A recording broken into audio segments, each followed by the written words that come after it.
میں ہوں جاوید اختروان، آپ دیکھ رہے ہیں گہبر نیوز نیٹ ورک۔ سابق امیر جماعت اسلامی سراج الحق نے اٹک میں جامعہ تفہیمات اسلامیہ کی سالانہ تکمیل قرآن پاک کی تقریب میں بطور مہمان خصوصی شرکت کی اور دارالاسلام کالونی آغوش الخدمت میڈیکل سینٹر میں آنکھوں کے آپریشن کے لیے آپریشن تھیٹر کا افتتاح کیا اور پریس کانفرنس کی۔ مکمل تفصیل جاننے اس رپورٹ میں ویڈیو کو لائک اور چینل کو سبسکرائب کریں۔ بسم اللہ الرحمن الرحیم، اللہم صلی علی محمد وعلی آل محمد۔ قابل احترام معزز صحافی حضرات اور میرے پیارے بھائی، آج خوشی ہے کہ میں اٹک آیا ہوں اور یہاں بہت بڑی تعداد میں بچوں نے قرآن کریم کا حفظ مکمل کیا ہے، جس پر میں بچوں کو، ان کے والدین کو اور ان کے اساتذہ کرام اور اٹک میں قائم اس ادارے کے تمام منتظمین کو مبارکباد اور شاباش پیش کرتا ہوں۔ جیسے کہ آپ جانتے ہیں کہ ہمارے ملک میں حالات بہتری کی بجائے مزید خراب ہو رہے ہیں اور پورے ملک کے سیاسی اور غیر سیاسی لوگوں کا ایک لفظ پر اتفاق ہے اور وہ یہ کہ حالات بہت خراب ہیں۔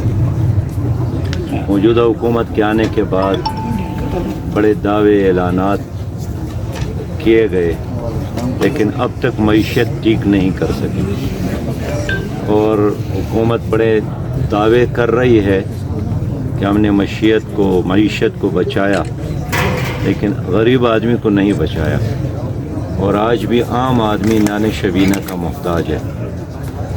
ہماری یونیورسٹیاں بے روزگار ڈگری ہولڈر کو آگے بڑھا رہی ہے، تعداد میں مسلسل اضافہ ہو رہا ہے اور خراب معیشت کی وجہ سے ہمارے جو ذہین طالب علم ہیں وہ بھی اب ملک سے باہر جانے کے لیے سر توڑ کوششیں کر رہے ہیں۔ آپ نے دیکھا گزشتہ دنوں یونان کے سمندر میں ہماری بہت بڑی تعداد میں ہمارے نوجوان شہید ہو گئے اور یہ پہلا موقع نہیں ہے، مسلسل ایسے واقعات ہو رہے ہیں۔ لیکن اس معیشت کو ٹھیک کرنے کے لیے حکومت کے پاس صرف ایک ہی حل ہے اور وہ کہتی ہے کہ بس IMF سے مزید قرضہ لینا اور سودی کاروبار۔ جو حکومت معیشت کو ٹھیک نہیں کر سکی، جو حکومت اپنوں اعمال کو قائم کر نہیں سکی، جو حکومت ملک میں سیاسی سٹیبلٹی نہیں لا سکی، جو حکومت عدالتوں کو عزت نہیں دے سکی، جو حکومت امن و امان بحال نہیں کر سکی، اس کو اب ایک کامیاب حکومت کیسی کہہ سکتے ہیں؟ اس لیے ہماری یہ خواہش ہے کہ تمام سیاسی سٹیک ہولڈر مل کر ایک ہی چیز پر اتفاق کر لے کہ پاکستان میں قانون کی حکمرانی ہو، پاکستان میں قانون کی حکمرانی کے لیے ایک ایسی حکومت کا قیام ضروری ہے جو خود قانون اور میرٹ کے راستے پر حکومت میں آئی ہو۔ موجودہ حکومت خود شرمندہ ہے کہ وہ جس نظام کے تحت اور جس جعلی طریقے کے ساتھ آئی ہے وہ ٹھیک ہو نہیں سکتی، اس کا تو بنیاد ہی غلط ہے۔ اس کو جتنا بھی دینا اور موقع اور مواقع ملیں گے، مزید غلطیوں میں اور بربادیوں میں اضافہ ہوگا۔ تو ہم چاہتے ہیں کہ ملک میں انصاف کی حکمرانی ہو۔ انصاف کی حکمرانی کے لیے ضروری ہے کہ ملک میں شفاف الیکشن ہو، اور شفاف الیکشن کے علاوہ مجھے ملک کی بہتری کا کوئی اور راستہ نظر نہیں آتا۔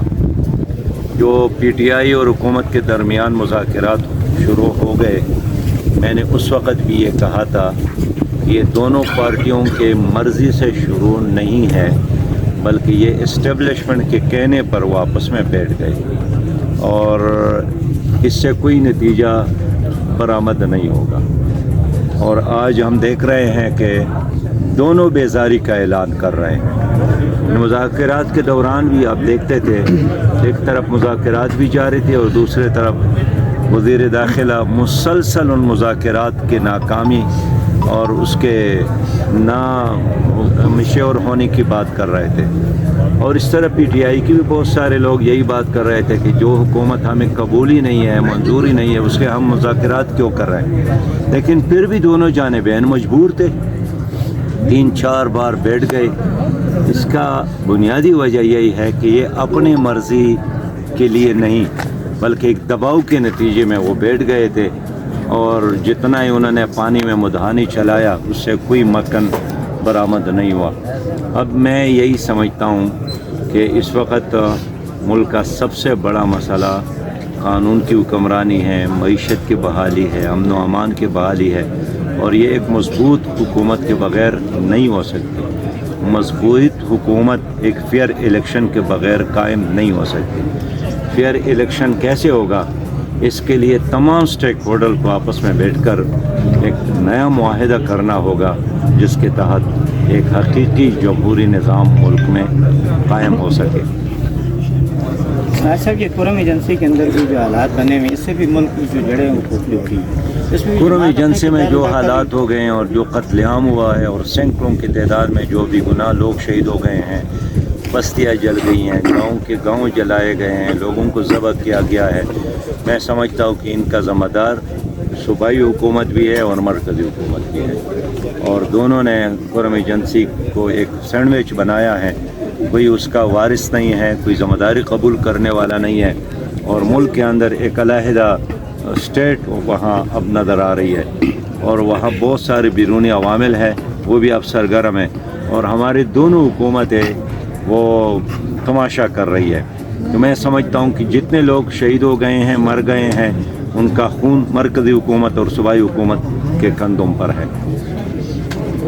ابھی جیسا آپ نے ذکر کیا کہ تمام مسائل کا حل شفاف انتخابات ہیں, تو کل چیف الیکشن کمشنر کی آئینی مدت ختم ہو رہی ہے, تو کیا آپ سمجھتے ہیں کہ آئندہ بھی اس طریقے سے ایک چٹ کی بنیاد پہ چیف الیکشن کمشنر تعینات ہوں گے اور اس طرح ہوگا؟ جماعت اسلامی تو ہمیشہ یہی مطالبہ کرتی چلی آ رہی ہے کہ الیکشن کمیشن خود مختار ہو, اور مالی لحاظ سے بھی, انتظامی لحاظ سے بھی, اور پہلے سے وہ اس کے لیے تیاری کرے کہ الیکشن کے دوران ان کو دیگر محکموں سے لوگ لینے ہی نہ پڑے. لیکن ہمیں افسوس ہے کہ جس طرح انڈیا کا الیکشن کمیشن ایک اسٹرانگ کمیشن ہے, ہر لحاظ سے آزاد با اختیار کمیشن ہے, مالی لحاظ سے بھی, انتظامی لحاظ سے بھی, ہمارے ملک میں ہمیشہ الیکشن کمیشن ایک مفلوج کمیشن ہوتا ہے, اور وہ سچی بات یہ ہے کہ طاقتور کے آگے جھکنے والا ایک کمیشن ہے, اور یہی وجہ ہے کہ تنخواہیں تو لیتی ہیں, مراعات تو لیتی ہیں, فائدے تو اٹھاتی ہیں, لیکن قوم کو شفاف الیکشن کا تحفہ دینے میں ناکام ہو گئی ہے. اس لیے اگر ایک کی مدت ختم ہو گئی تو اگلے کے مدت سے قبل ہم یہی چاہیں گے کہ خدا کرے کہ ایسا آدمی ہو جو اللہ سے ڈرنے والا ہو اور طاقتوروں سے ڈرنے والا نہ ہو. ان کو متوقع اور ممکنہ دشمن کے طور پہ دیکھ رہے ہیں, تو اس سلسلے میں آپ کیا گائیڈنس؟ آپ کا کویشچن بہت ویلڈ ہے, بہت زبردست ہے, اور ہمیں اب خطرہ یہ ہے کہ اگر اس حکومت نے افغانستان کے ساتھ کوئی جنگ کا راستہ لیا تو اس کے نتیجے میں دونوں ممالک تباہی سے دوچار ہوں گے. اور دیکھیے, افغانستان ایک ایسا ملک ہے جس پر 1 روپیہ کسی کا قرض نہیں ہے, جن کی ساری اکانومی گزشتہ کئی عشروں سے وہ وار اکانومی ہے, تو جنگ تو ان کا ایک جاب بن گیا ہے. لیکن پاکستان جیسے ملک کے لیے یہ ناممکن ہے. میں اس لیے سمجھتا ہوں کہ حکومت کا رویہ افغانستان کے حوالے سے جنگ کا اور دھمکیوں کا یہ مناسب نہیں ہے. میری تجویز تو یہی ہے, شہری کی حیثیت سے, جماعت اسلامی کے کارکن کی حیثیت سے, کہ اگر ایک نہیں 100 بار بھی جرگے کرنے پڑے, جانا پڑے, ہمیں جانا چاہیے. لیکن آئندہ 50 سالوں تک ہمیں کسی ملک سے جنگ نہیں کرنا چاہیے. جنگ میں تباہی ہے, بربادی ہے. جنگ کے نتیجے میں پھول نہیں اگتے, جنگ کے نتیجے میں بارود ہے, بستیاں جل جاتی ہیں, لاشیں گر جاتی ہیں, نفرتوں میں اضافہ ہوتا ہے.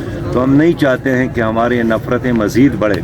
میں پر امید ہوں کہ اگر پاکستان کی حکومت نے دانشمندی کے ساتھ کوشش کی تو افغانستان کے ساتھ ہمارے تعلقات بہتر ہو سکتے ہیں, جو ناگزیر ہے. ہمارے ساتھ دونوں ممالک کے درمیان بھائی چارے کے علاوہ اور کوئی چائس ہی نہیں ہے، لہذا چند لوگوں کی وجہ سے ہمیں دونوں ریاستوں کو لڑانے کی بجائے ان عناصر کا علاج کرنا چاہیے جن کی وجہ سے ہمارے تعلقات خراب ہو رہے ہیں۔ دیکھیے، بائیڈن نے 800 لوگوں کو رہا کیا، وہ لوگ جن پر 24-25 سال قید اور جرمانے کی سزائیں عدالت نے ان کو دی تھی، آخری قیدی ان کے افغانستان کے تھے، وہ بھی رہا ہو گئے، لیکن ہمارے ان حکمرانوں نے عافیہ صدیقی کی رہائی کے لیے سنجیدہ کوشش نہیں کی۔ اب یہ کہتے ہیں کہ وہ شکیل مانگتے ہیں، ڈاکٹر شکیل جو کہ جیل میں تو کہتا ہوں کہ اگر ایک بہن کی رہائی کے لیے، ایک مظلوم اور ایک معصوم ذات کی رہائی کے لیے اگر شکیل کو چھوڑنا بھی پڑے 100 بار چھوڑنا چاہیے، لیکن ہماری عزت ہے عافیہ اور قوم کی ماں ہے عافیہ، قوم کی بیٹی ہے عافیہ، ہر قیمت پر اس کو رہا کرنا چاہیے، اس کے لیے جو بھی قیمت ادا کرنا پڑے۔ نیوز اپڈیٹ کے لیے دیکھتے رہیے GNN۔